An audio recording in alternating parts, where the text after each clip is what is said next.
A paz do Senhor Jesus a você que está entrando neste canal de devocional. Se você gostar, convido a inscrever-se no canal Pão Diário. Convido também a curtir e a compartilhar os conteúdos com seus amigos, conhecidos e grupos de WhatsApp e Facebook para que mais pessoas sejam alcançadas com a mensagem do Evangelho. Não se esqueça de ativar o sininho das notificações para que você possa estar recebendo conteúdos atualizados tão logo sejam postados.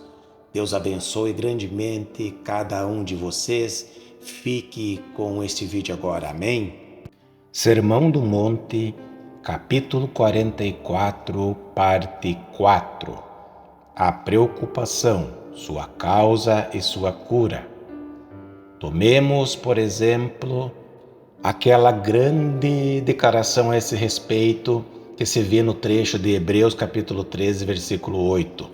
Os crentes hebreus estavam passando por tribulações e provas, e o autor daquela epístola recomenda-lhes não se preocuparem pecaminosamente, e isso pela seguinte razão: Jesus Cristo ontem e hoje é o mesmo, e o será para sempre. De fato, o apóstolo assevera que não nos precisamos preocupar, porquanto aquilo que Cristo foi ontem continua sendo hoje, e sê-lo-á para todo o sempre. Não é necessário que você antecipe a vida. O Cristo que o está conduzindo este dia inteiro será o mesmo Cristo no dia de amanhã. Ele é imutável, eterno, sempre o mesmo. Isso posto, você não precisa preocupar-se com o dia de amanhã. Pelo contrário, pense sobre o Cristo imutável, ou então considere como o apóstolo Paulo coloca a questão em 1 Coríntios, capítulo 10, versículo 13. Não vos sobreveio tentação que não fosse humana, mas Deus é fiel e não permitirá que sejais tentados além das vossas forças. Pelo contrário, juntamente com a tentação, vos proverá livramento, de sorte que a possais suportar. Isso é indiscutivelmente certo no concernente à totalidade do seu futuro. Nenhuma tribulação poderá sobrevir-lhe para a qual Deus não possa prover um meio de escape. Jamais você será submetido a qualquer prova que ultrapasse as suas forças. Haverá sempre um remédio. Podemos sumariar todas essas instruções asseverando que, à medida em que vamos aprendendo sabiamente a aceitar os nossos dias, um após o outro, esquecendo-nos do dia de ontem e do dia de amanhã, também devemos ir aprendendo a importância vital de andarmos com Deus dia após dia, dependendo dele diariamente, apelando para ele no tocante às necessidades particulares de cada dia. A tentação fatal para a qual todos nós nos inclinamos é a de tentarmos acumular a graça como garantia para o futuro. Entretanto, isso envolve a falta de fé em Deus. Deixe tudo aos cuidados dele, deixe tudo com ele, confiante e certo de que ele estará sempre em sua companhia. Conforme dizem as Escrituras, Deus me serviu de amparo. Salmos capítulo 18, versículo 18. Deus já se encontrará na cena da dificuldade, antes mesmo de você tomar conhecimento dela. Volte-se para Deus e descobrirá que Ele está ali, que Ele sabe tudo a respeito, que Ele sabe tudo sobre você. Essa, pois, é a essência do ensino. Contudo, se quisermos explicá-lo completa e honestamente, então sentir-nos-emos compelidos a considerar aqui determinado problema. Pessoas comuns, ao lerem esse versículo, sempre se inclinam por fazer duas indagações. Elas leem, portanto, não vos inquieteis com o dia de amanhã, pois o amanhã trará os seus cuidados. Basta ao dia o seu próprio mal. E então indagam: seria errôneo alguém poupar dinheiro como prevenção para algum período de vacas magras, conforme costumamos dizer? É certo ou errado um crente ter uma apólice de seguro de vida?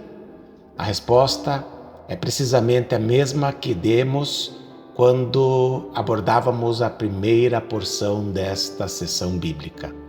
Vimos ali que as palavras "não andeis ansiosos" não significam que jamais deveríamos pensar sob hipótese alguma, e sim que não nos devemos deixar vencer pela preocupação.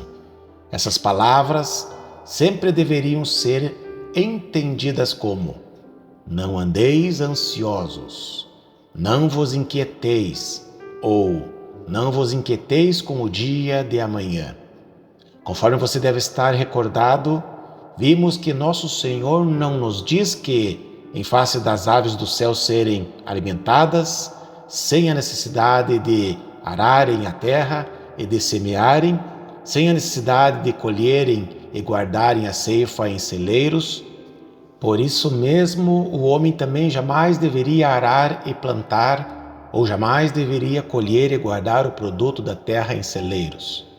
Interpretar dessa maneira seria lançar no ridículo essa recomendação do Senhor, porquanto foi o próprio Deus quem determinou a época do plantio e a época da colheita.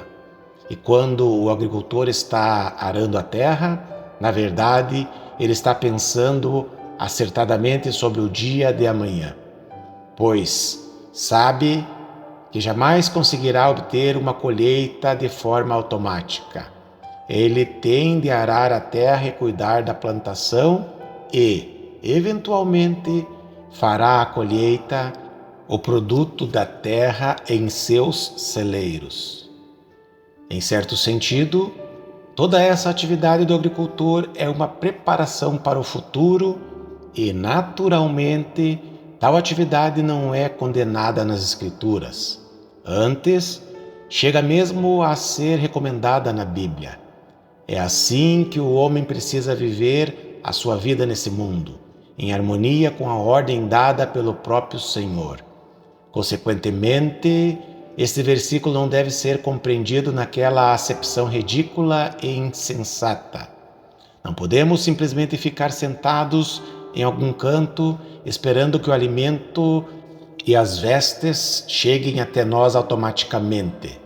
Tal atitude seria lançar no ridículo esse ensinamento de Cristo.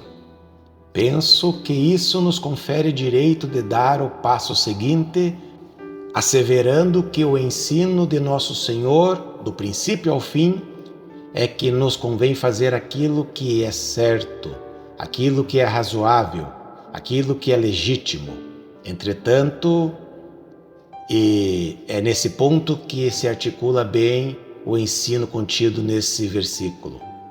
Jamais deveríamos dedicar tão grande parcela de nossos pensamentos e cuidados a essas coisas, ficando tão preocupados com elas que cheguem a dominar-nos a vida ou a limitar a nossa utilidade no presente. Esse é o ponto onde cruzamos a linha do pensamento e das cautelas razoáveis para a ansiedade e a preocupação.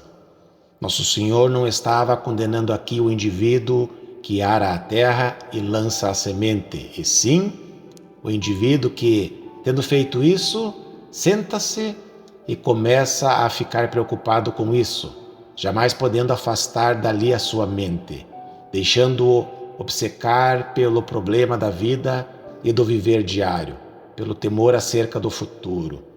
Essa era a questão por ele condenada aqui, pois, através de tal atitude, o indivíduo não somente está limitado à sua utilidade, quanto ao presente. não somente está prejudicando o presente com temores a respeito do futuro, mas, acima de tudo, está permitindo que esses cuidados dominem sua vida. Cada pessoa nesta vida, em resultado do pecado e da queda, tem os seus problemas. Os problemas são inevitáveis. A própria existência constitui um problema. Portanto, terei de enfrentar esses problemas, mas não posso permitir-me ficar dominado e esmagado por tal pensamento. No momento em que sou dominado por um problema, caio nessa condição errada de ansiedade e preocupação. Por conseguinte, posso ter cuidados e usar de uma cautela razoável, preparando provisões razoáveis para as necessidades futuras, para então não pensar mais a respeito. Nem mesmo as questões necessárias devem tomar conta de toda a minha vida. Não convém que eu desgaste todo o meu tempo com essas coisas, e elas não devem ocupar a totalidade dos meus pensamentos.